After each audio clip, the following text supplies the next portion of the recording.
Bonjour. Dans cette vidéo, je voudrais montrer un exemple d'utilisation de Lean un peu plus proche de la programmation que ce que j'ai fait précédemment. Alors ça va rester un cas d'école, hein, puisque ce que je vais faire, c'est une variante d'un algorithme de tri classique, Quicksort. Euh, mais ça sera un vrai algorithme sur lequel on va démontrer des propriétés. Et voilà, ce qu'on va faire, ça peut s'étendre à d'autres cas plus. Enfin, on peut imaginer plein d'autres cas qui reprendraient le même genre de principe sur des choses qui serviraient en pratique dans du code. Euh, donc, je vais avoir besoin pour ça d'ouvrir le namespace list. Et on va commencer par définir une fonction quicksort. Donc, je ne vais pas développer ici euh, la théorie des algorithmes de tri. Voilà, je vais faire un quicksort qui trie une liste d'entiers naturels. Donc ça renvoie une liste d'entiers naturels. Et voilà, je ne vais pas développer, je vais proposer une implémentation. On va prouver qu'elle fonctionne. Euh, voilà, après, je ne vais pas m'étendre sur le fonctionnement de ces algorithmes de tri. Si vous voulez en savoir plus, c'est un sujet assez classique, vous pourrez lire Wikipédia. Euh, donc, Là, en l'occurrence, les listes, on a vu, j'ai mentionné dans les types inductifs notamment, que les listes étaient définies de façon inductive en ligne. C'est-à-dire qu'une liste, il y a deux constructeurs pour les listes. Il y a la liste vide et un constructeur qui prend un élément du type avec lequel la liste est instanciée, donc par exemple un antinaturel dans notre cas, une liste et qui ajoute cet antinaturel en tête de la liste. Donc voilà, donc en fait, si on veut définir une fonction sur les listes, il suffit de la définir avec ce qu'on appelle le pattern matching sur chacun de ces deux constructeurs.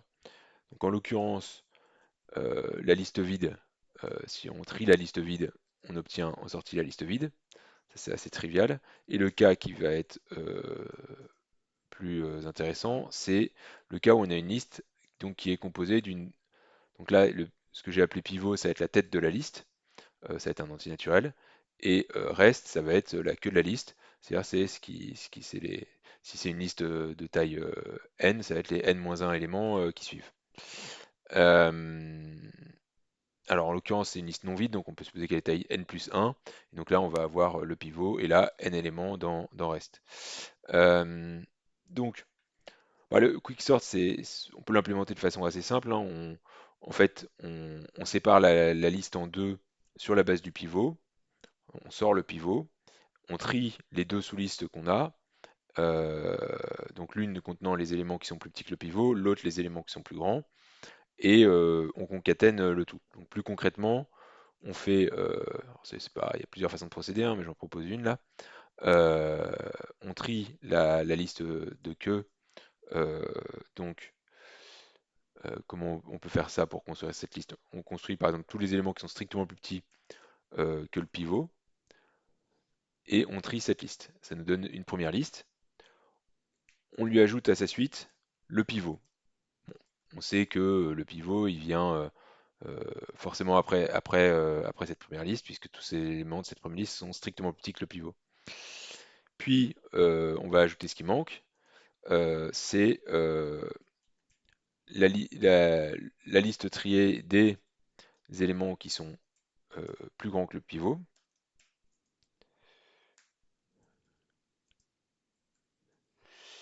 Voilà.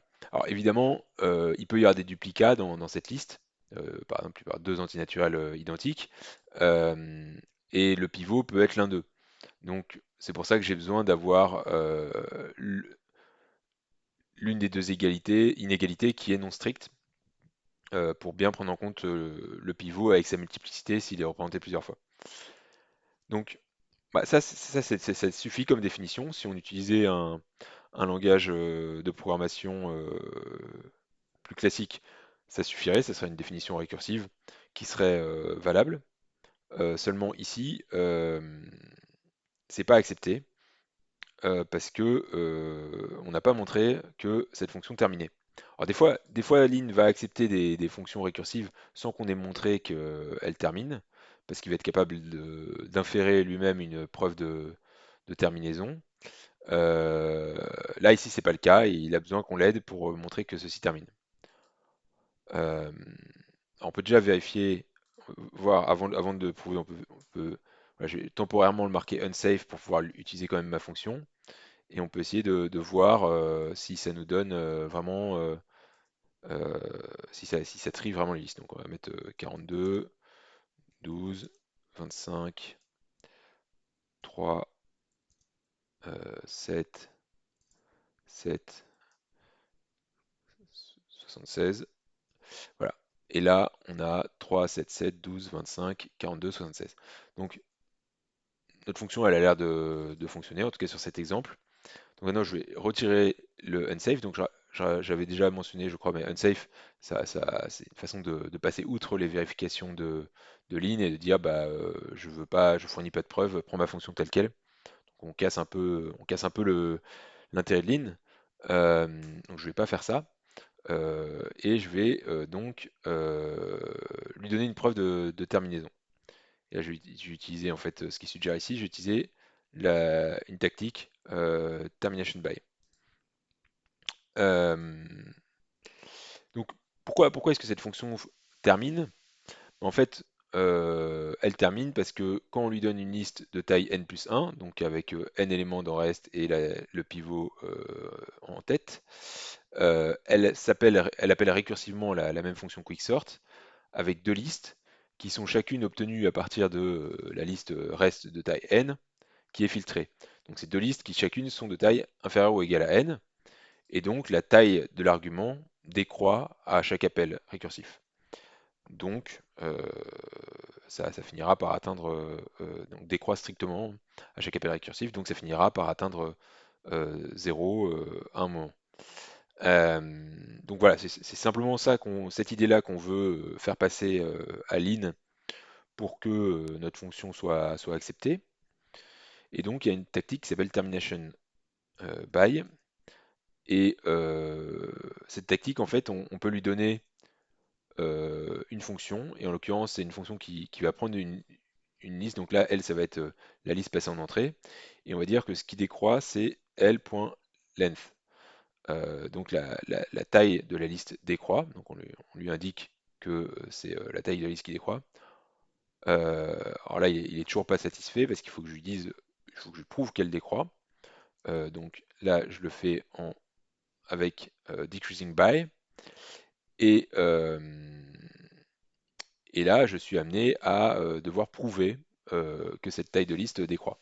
Alors, je suis amené à devoir, là, si vous regardez à droite, j'ai deux objectifs.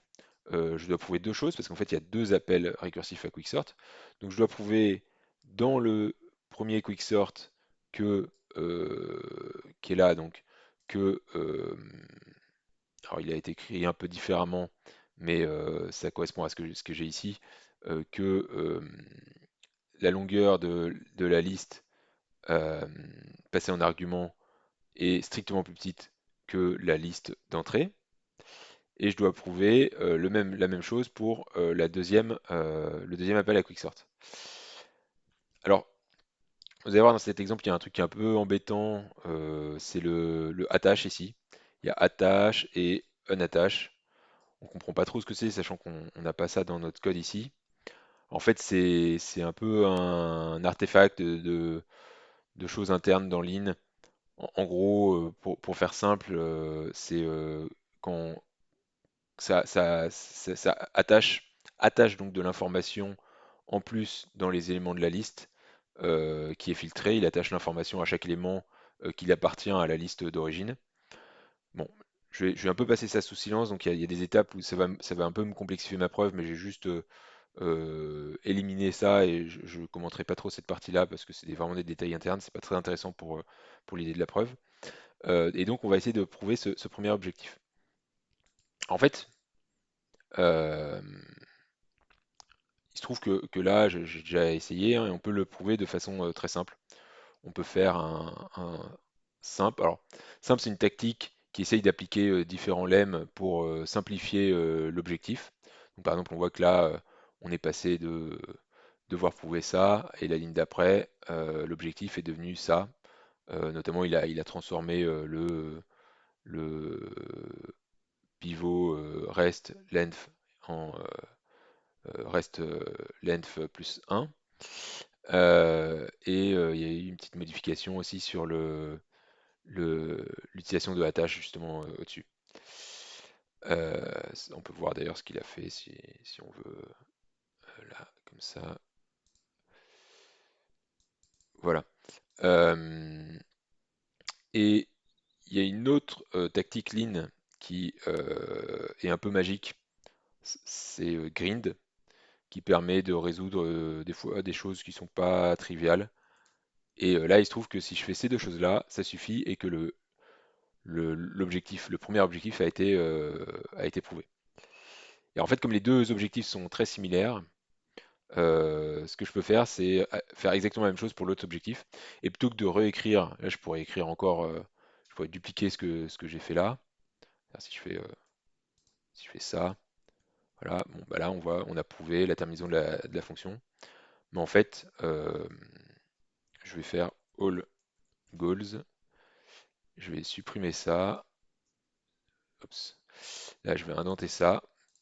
Ça applique la même recette pour chacun des deux objectifs qu'on avait. Euh, donc là aussi, Green, je peux regarder ce qu'il a généré. Il y a plusieurs versions qui sont disponibles. Euh, alors, je ne vais pas trop commenter sur le fonctionnement de Grind, mais Grind est simple. Dans les deux cas, c'est vraiment des outils pour aider à prouver des choses automatiquement. Là, on va juste voir qu'il a utilisé cette fonction lengthFilter qui dit que une liste, quand on la filtre et qu'on prend la longueur de ce qu'on obtient, c'est plus petit, inférieur ou égal, cette longueur, à la longueur de la liste initiale. Bon, ce qui est assez trivial hein, et qui correspond bien à ce qu'on voulait utiliser dans la preuve telle que je l'avais formulée informellement. Euh, bon, donc ça, c'est bon, on a prouvé la terminaison de cette fonction. Euh, et alors, en fait, j'en ai parlé dans une vidéo précédente, mais la récursion dans Lean, c'est un sujet qui est pas évident. Euh, Par ailleurs, comme je disais, les tactiques, c'est un langage on peut appeler ça un langage de surface. Et en fait, Lean, tout ce qu'il accepte, c'est ce qui est transformé dans un langage que son noyau comprend, le kernel de Lean. Et du coup, il y a une phase d'élaboration depuis ce langage de surface dans lequel on peut avoir des tactiques vers le langage du kernel. Et si on regarde, si on fait print quicksort, on verra le terme. Donc quand je parle de terme, c'est plus ce qui vit dans le noyau, qui a été élaboré à partir de ce qu'on a écrit. En fait, ça n'a plus grand-chose à voir avec ce qu'on a saisi. Et on voit qu'on a ce que j'avais déjà mentionné dans la vidéo précédente, c'est well-founded. Euh, alors, well-founded, euh, c'est quelque chose dont je parlerai dans une vidéo prochaine. Je ne sais pas encore quand, mais voilà, c'est quelque chose d'assez important. Là, voilà, je vais juste vous montrer que ça intervient ici pour construire le terme qui est élaboré dans le noyau de ligne sur lequel le vérificateur de type va faire ses vérifications. Euh, voilà. Donc en tout cas, on a notre fonction. Elle trie bien les listes, mais on l'a pas prouvé. On n'a pas prouvé qu'elle trie bien les listes. On l'a juste vérifié sur une occurrence. Ce qui est bien avec Lean, c'est que plutôt que de faire 50 000 tests unitaires qui seront jamais exhaustifs, on peut prouver formellement les choses. Euh, et en l'occurrence, qu'est-ce que ça veut dire que quicksort est une fonction de tri? Parce que c'est ça qu'on va vouloir prouver là. Ben, on peut le formuler. Alors, une propriété que va vérifier une fonction de tri, c'est que la liste qu'elle renvoie en sortie contient les mêmes éléments que la liste qui est en entrée, ce qu'on appelle une permutation. Donc je vais avoir un premier théorème que je vais vouloir prouver, c'est quicksort is permutation. Et ça, je vais l'écrire comme ça, quicksort de L. euh, et là, alors il y a déjà une notion de permutation dans l'in, avec ce tilde, donc qui est équivalent au sens des permutations à L. Et ça, il va falloir le prouver, donc je vais mettre sorry pour l'instant. Alors, qu'est-ce que c'est que ce tilde? Ça correspond à la fonction définie sur les listes isPerm et qui est définie dans l'in. Je vous laisserai voir le code source de l'in si vous voulez voir comment c'est défini. Euh, et donc on veut montrer que quicksort est bien une permutation. Et puis une autre chose qu'on va avoir envie de montrer, parce que bon, par exemple l'identité c'est une permutation et pour autant c'est pas un tri, il faut que la sortie soit triée. Donc on va avoir un deuxième théorème à prouver qui est quicksort is sorted, qui est quicksort de L. Et alors il y a aussi quelque chose qui est défini déjà dans l'in, c'est pairwise. Alors pairwise, qu'est-ce que c'est? C'est une propriété qui, à partir d'une relation, exprime le fait que chaque élément de la liste soit en relation avec les éléments qui le suivent dans la liste. Et en relation, selon quelle relation? Bah, c'est ça qu'on doit préciser, c'est selon la relation inférieure ou égale. Euh, donc là, voilà, ça exprime que, donc là je vais remettre sorry, ça exprime le fait que tout élément de la liste est inférieur ou égal à tout élément qui le suit dans la liste. Alors là, une petite remarque, hein, j'aurais pu écrire for all L de point list de nat, virgule, voilà. Parce que mon théorème, j'aurais pu les deux d'ailleurs, hein, j'aurais pu les formuler comme ça, et ça aurait été complètement équivalent. Donc en fait, j'ai privilégié voilà, on peut l'écrire comme on préfère. Là, en fait, quand je mets pas le pour tout, il y a le L est un paramètre implicite du théorème dont le type est inféré parce que j'utilise quicksort. Euh, voilà, je trouve ça plus concis, donc j'ai fait comme ça. Euh, alors, je vais juste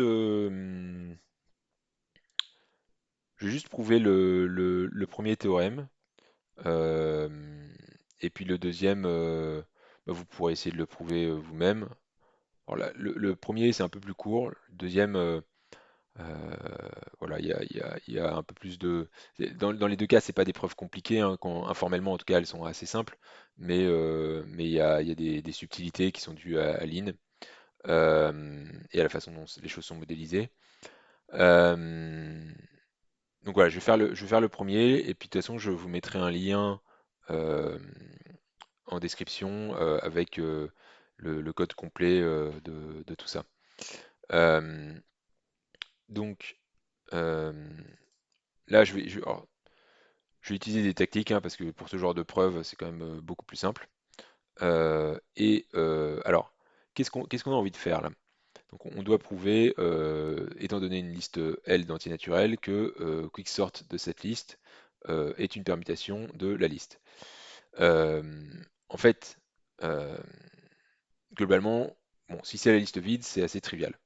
Maintenant, si c'est une liste de la forme pivot, une tête qui s'appelle pivot et la queue qui s'appelle reste là, euh, et ben, euh, si on suppose que quicksort renvoie bien une permutation de, oups, de cette liste, de la première liste qui est passée en argument, voilà, et renvoie bien une permutation de la deuxième liste qui est passée en argument.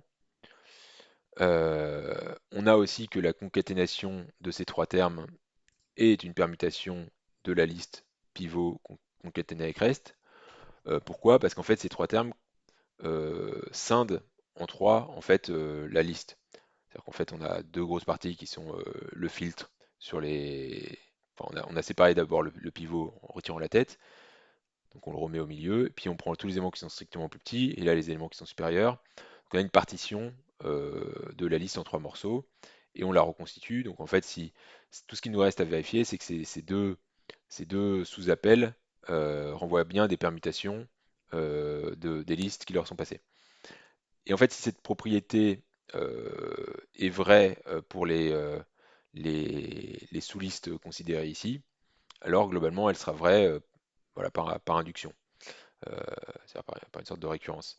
Euh, donc ça, en fait, ce que je viens de dire là, il y a une tactique en ligne qui permet euh, de le formaliser assez simplement, et ça s'appelle l'induction fonctionnelle. Donc Phone Induction, alors, je ne vais pas rentrer dans le détail de comment ça fonctionne ou dans des généralités sur cette tactique, je vais juste l'illustrer par un exemple. Et là, ça va être quicksort de L, et la syntaxe c'est comme ceci. Euh, donc, euh, donc on a deux cas à prouver avec les labels case 1 et donc case 2 pour le deuxième. Et le premier cas, donc ça, c'est la tactique Found Induction qui génère automatiquement les deux cas en fonction des deux constructeurs qu'on a utilisés ici. Euh, le case 1, il correspond à montrer notre théorème pour la liste vide. Alors, il faut montrer que quicksort de la liste vide, c'est-à-dire la liste vide elle-même, est une permutation de la liste vide. Donc ça, bon, ça c'est trivial. Euh, donc là, on va mettre simple. Voilà, c'est automatique. Et le case 2, euh, euh, le case 2, il consiste à montrer alors bah, c'est là, ça s'affiche. Euh, il va falloir montrer, donc c'est là que c'est un peu plus. Alors oui, le case 2, en fait, il prend des paramètres.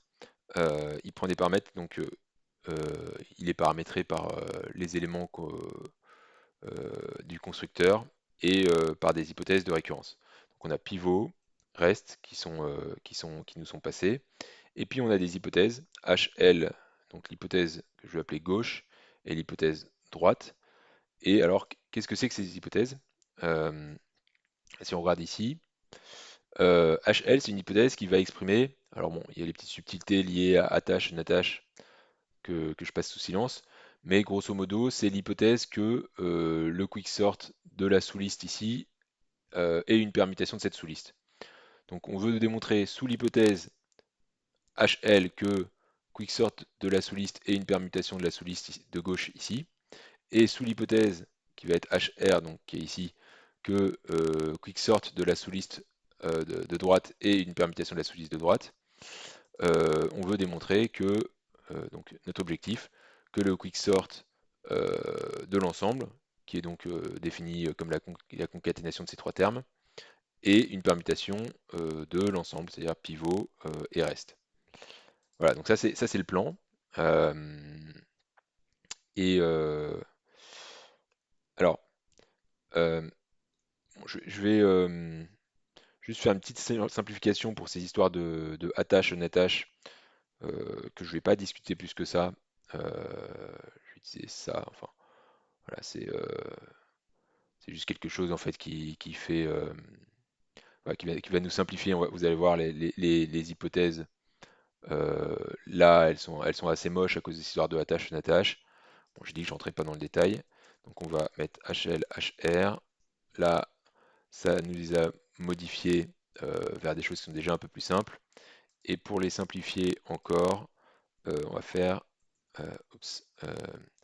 simple at HLHR.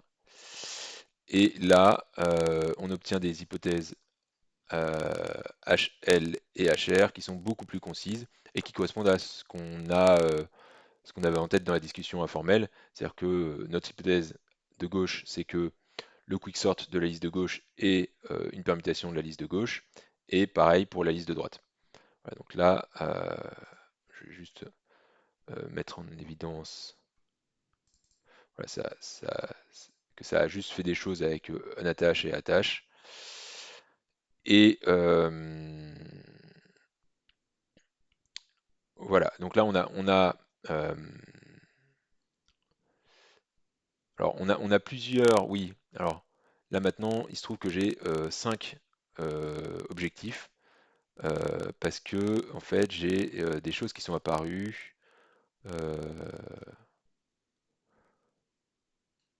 oui, qui sont bon, je vais aussi les passer sous silence parce que c'est des choses assez triviales, mais qui ont des objectifs qui ont été introduits par ce que j'ai fait précédemment. C'est-à-dire que là, il y avait un seul objectif, et là, je suis passé à 5 objectifs du fait de ce que j'ai fait.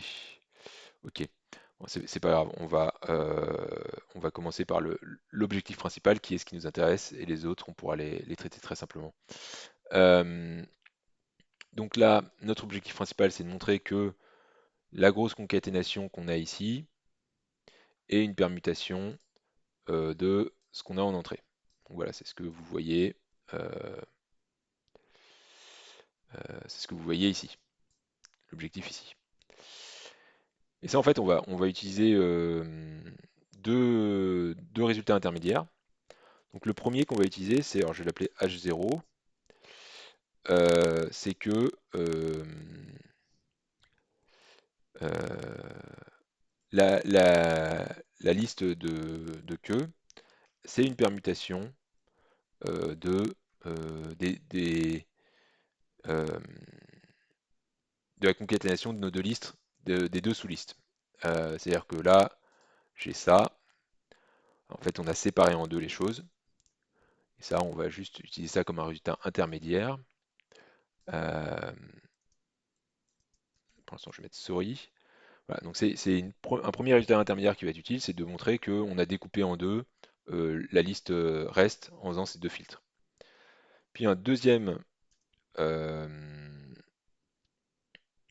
résultat intermédiaire qui va nous être utile, c'est que euh, alors la somme, cette fois-ci on va mettre les quicksort ici, de ces deux quicksort là, donc la concaténation de ces deux quicksort, on va mettre ici, c'est une permutation du terme qu'on a à droite ici. Et là, je vais remettre souris.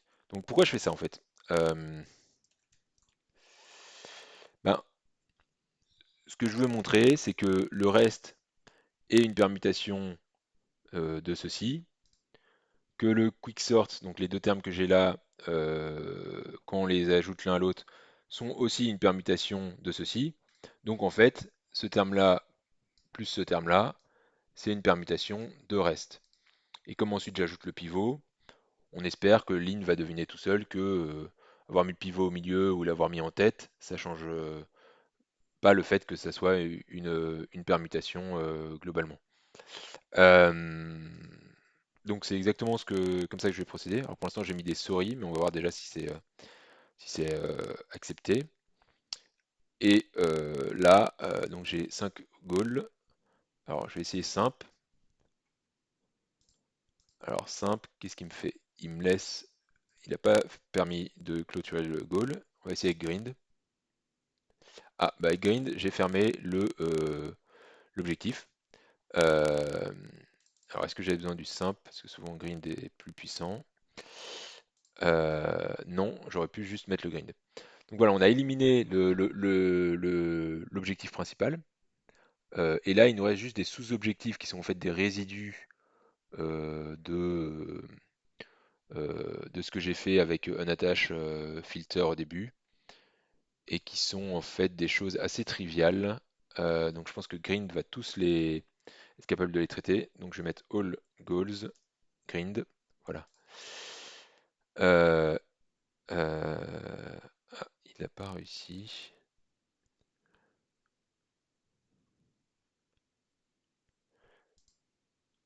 Alors, oui, c'est possible des fois qu'il soit bloqué parce que j'ai des souris et ça peut perturber son fonctionnement quand je lui demande d'élaborer sur des choses qui n'ont pas été encore démontrées.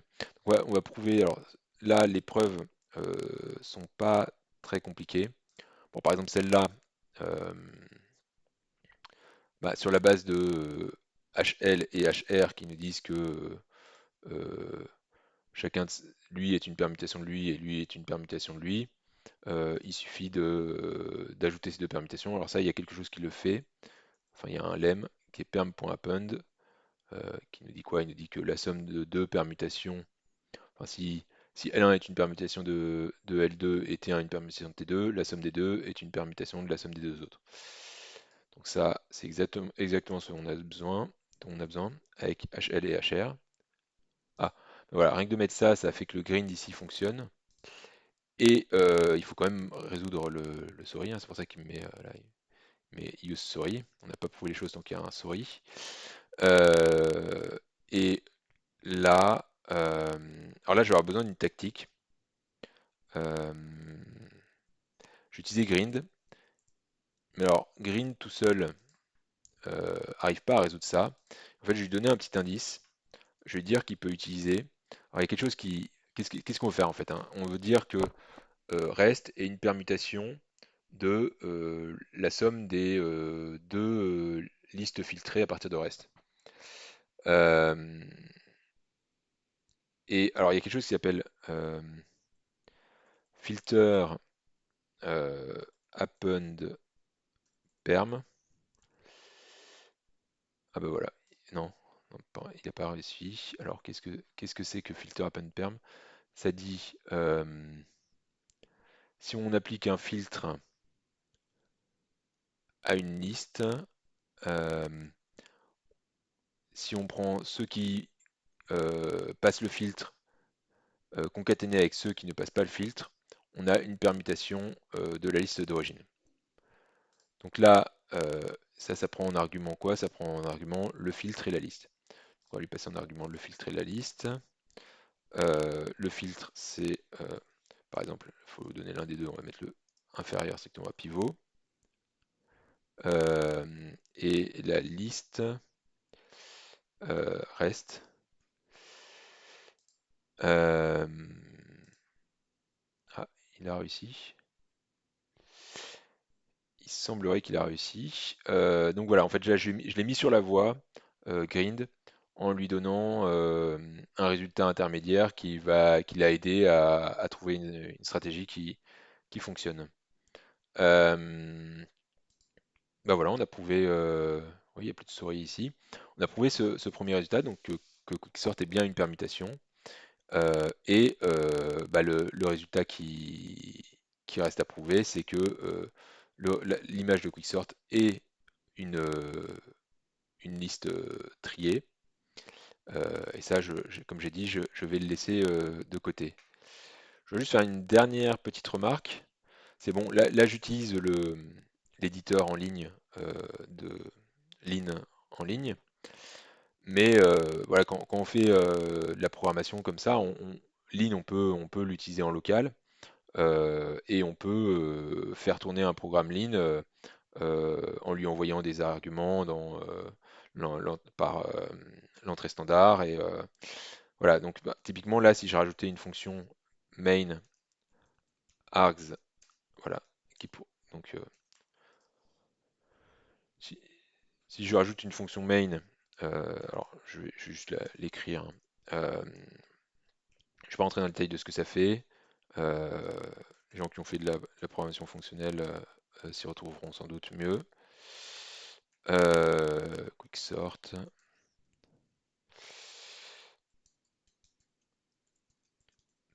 C'est un bout de code que vous retrouverez, que je vais mettre de toute façon dans la description le code complet. Voilà. Alors avec ça, là il y a un main, et là vous avez un programme qui est potentiellement un exécutable, c'est-à-dire que vous pouvez lancer en local, je crois qu'il faut utiliser Lake, l'outil de build de Lean. Lake, ça va être run, j'imagine, et puis vous passez des arguments, par exemple 42, 12, etc. Et ça vous affichera la liste triée correspondante. Et puis ça vous fait un programme que vous pouvez compiler. Euh, alors vous pouvez soit le compiler en C, soit directement le compiler avec Lean. Enfin, en tout cas, Lean exporte un programme, exporte du code C à partir de ce genre de programme, par exemple. Donc voilà, c'était un exemple un peu plus proche de la programmation que ce qu'on a vu précédemment et qui tout de même utilise ce well-founded sur lequel on reviendra et on aura pas mal de choses à dire. Donc je vous laisse retrouver le code en description.